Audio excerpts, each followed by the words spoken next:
Frank, one of the things that's really going on right now is the town and the school districts working together to try to decide what to do to Riverside School. Tell me a little bit about where you are on that process. Yeah, Greg, well, we're partnering with School District 4 and also Tri-County Technical College. We're trying to brainstorm it, and we're trying to get a lot of public input. We'll be actually, meeting quite a bit to try to determine what would be a good use of that property over there, because it's a great facility, and we'd love to see it, used for something that would be real positive for the community, not only in that area, but just town-wide. So there's a lot of possibilities what it could be used for. We've got a good gymnasium over there, got a DHEC certified kitchen over there.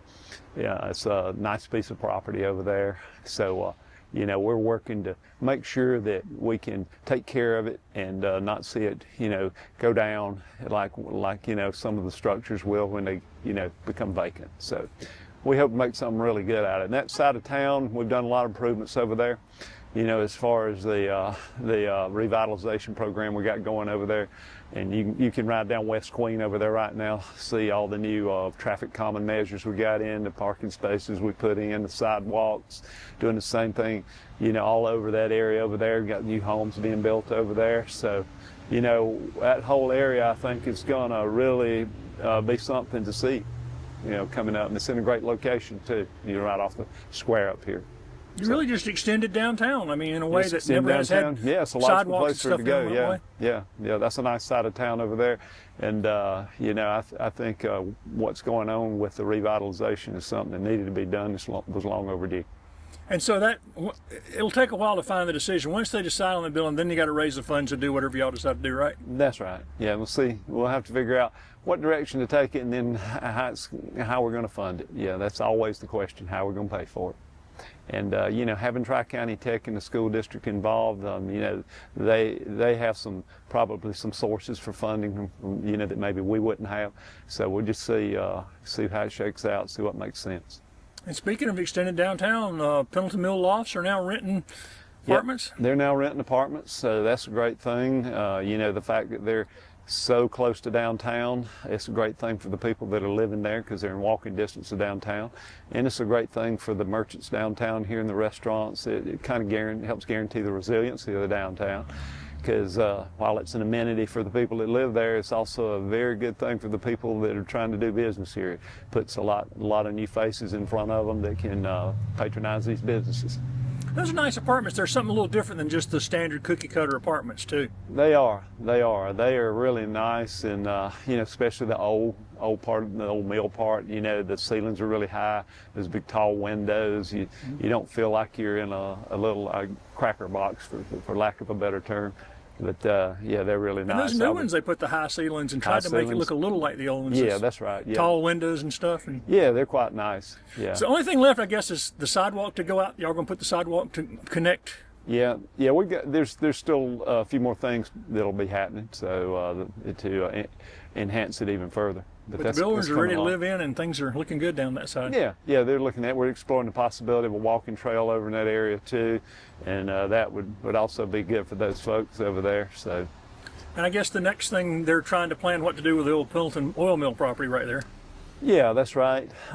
We've got grant money to do a small area plan on that whole area over there, so we're going to be getting on that pretty soon, and that's going to be something that's also going to make a big difference, I think. And we want to try to make sure again that we're ensuring that the town is very walkable and pedestrian friendly again, because we figure those people are going to be walking to downtown too. Same thing as the Lofts.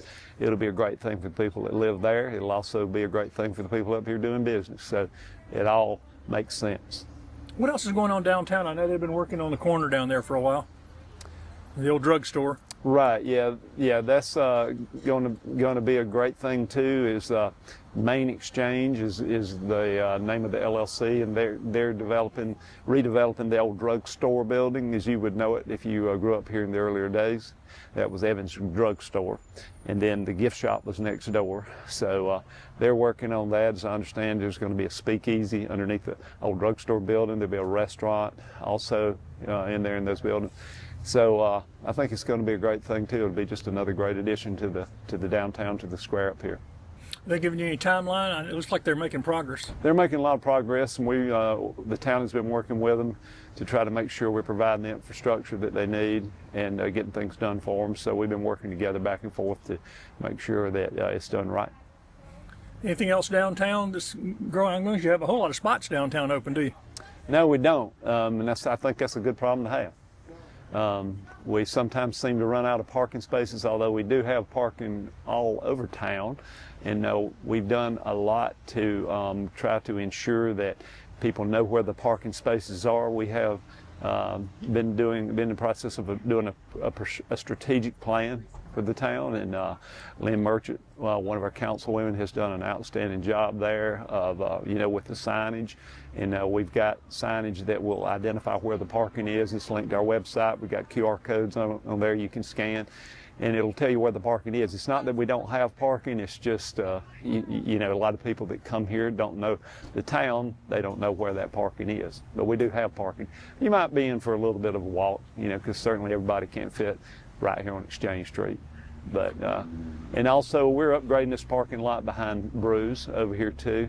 You'll see new lighting going in, and if we've got some infrastructure in that parking lot we need to fix for the businesses up here. Some of the sewer collection system has got to be upgraded, and we're going to upgrade the lighting in the parking lot, and the landscaping in there and everything. It's going to be really nice when it's all over. But so that's getting ready to be bid out and everything, and hopefully we'll get that going too.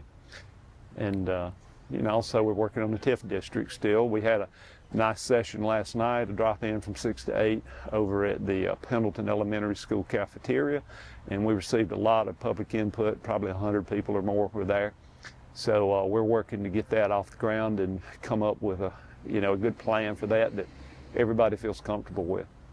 So and I think we've talked about this a little before. I know there's been a lot of people talking about the ordinances and governance of downtown, looking at zoning and ordinances downtown about signage and other stuff. Y'all are revising that stuff now, am I right? Are y'all looking? Yes, we're doing what's called a UDO. That's a Unified Development Ordinance, and it's going to put everything into one document. It'll make it easier to read and easier to figure out. Again, we're just going through the zoning regulations, because the zoning was put in the 80s, and a lot of things have changed since then. So there's some things that need to be changed that don't really apply now, and the things that need to be added, because it's something that needs to be looked at and make sure that it applies to the current conditions we have in town here. So I think it's a great thing. It's going to be a big thing. We're spending a lot of time, a lot of money doing it, but I think it's going to be well worth it at the end of the day. And everything we're talking about it comes back around to roads and paving. Where are y'all at on the paving? Well, it's of course we'll just see where the vote goes with it, I guess. On the referendum in November, yeah. Where am I personally? I support it, because I feel like if we just keep letting it go, we're just going to get in worse and worse shape. And I think there's a lot of misinformation out there about the thing. One of the things is the money can only be spent on that. And there is a sunset on it. And also you got to remember that if it's a sales tax, that a lot of the folks that don't live in Anderson County are going to be contributing to it. And my understanding is it'll be about 40% of the money. So that's a pretty good bargain there. If you can pay a 1% sales tax and 40% of it is coming from somewhere else, I feel like. And I don't know that everybody realizes just how much it costs to pave roads nowadays. It's gotten to be really expensive, and that's one of the problems. If a road gets so bad to where you have to reconstruct it, as they say, where they have to just grade it on down and kind of start over, it's between $1 and $2 million a mile to reconstruct a road, a 2-lane road, and that's the problem. That's a lot of the problem. I think most folks would say you could do that for $100,000 or $200,000 something, but that's just not true. And there are a lot of road miles here in Anderson County, so we'll benefit from it surely here in Pendleton some, and so will all the other municipalities. But more than that, the whole county is going to benefit by getting this done. And I know people don't like to pay an additional tax, and I get that. I don't either. But I do like to have good infrastructure, and that's the place we kind of lag behind sometimes. Of course, as you know, also we're upgrading our waste treatment facility right now. We're doing a $64 million upgrade on it, and that's a piece of infrastructure nobody really thinks about, but it's probably the most important piece of infrastructure we have, really, in a lot of ways. So we're taking it from a 2 million gallon per day plant to 5 million gallon per day, and that's because of the growth we're seeing all around us here. And you know, there's been some growth in Pendleton, but there's a lot of growth around us, and we're affected by it. Even if it's not in Pendleton, it still affects us with the traffic flow coming through here and on the roads. You know, we've got to keep these roads in better shape, I feel like. So I think we need to spend the money on the roads and the bridges, certainly. You know, you've seen recently where they've had problems with bridges and one of them collapsing in Pixie County and so on. So that's something I think is well worth the money to me.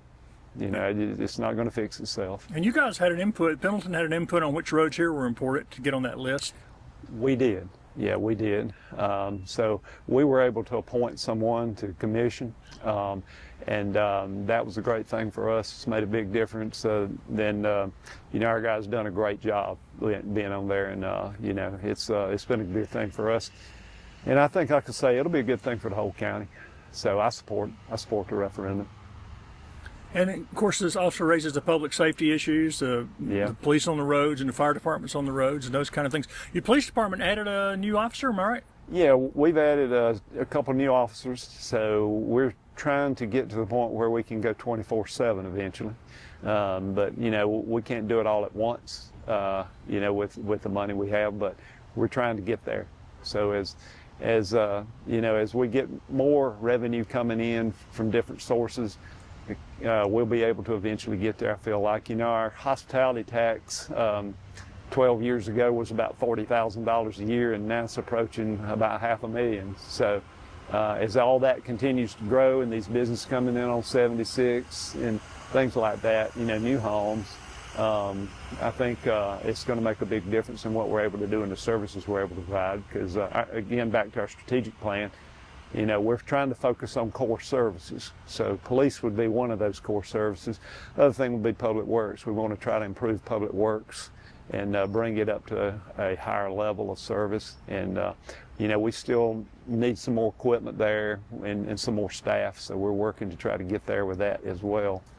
And we have other things we're looking at too. You know, there's a lot to look at, but recreation would be one of them. You know, we're trying to work to improve recreation. We got a great bunch of people at Pendleton Rec who are volunteers who are doing a fantastic job out there with a rec program. We're trying to support them as much as we can and improve things from that side. And as I say, we're looking at walking trails and greenways and things like that that, you know, people can enjoy that come here and live here, just to improve the quality of life for people in general. And, you know, finally, I guess you'd say another thing we're trying to do is engage the public with our community engagement director we hired, and trying to make sure people can get the information they want and make it easier to obtain that information. And you mentioned we're going into November too. We've got elections here. What seats are going to be up for election here in November? Yeah, great question. Okay, so the seats. Y'all stagger y'all's, right? Right. Okay. That's right. Yeah, so it'll be Ward 1, Ward 3, and Mayor will be the three. Yeah, and that'll be November the 4th. We'd encourage everybody to get out and vote for the candidate of their choice. And it's really important to vote.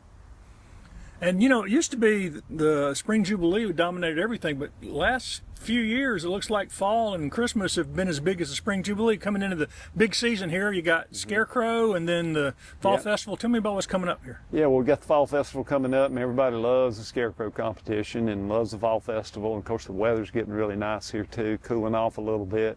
So it's a great time of year here for us. And I think everybody loves the Fall Festival just as much as they do Spring Jubilee. It's a good thing for the downtown, for the exposure of the downtown here and the merchants down here and the whole town in general. It's a lot of fun, a lot of music and entertainment, and just a great time for everybody. And you move from that right into the Christmas season, and the Christmas market's become bigger and more popular every year, hasn't it? Yeah, it has, yeah, and we're continuing that again, so hopefully it's going to just get better and better. And when's the Christmas parade this year, do you know? I don't know the exact date, I couldn't tell you. Y'all do y'all's on Sunday though, right? Yes, sir. I think we're going to move the time to be a little bit later. But yeah, it'll be on Sunday for sure. And the big tree will go up before Thanksgiving? The big tree will go up before Thanksgiving.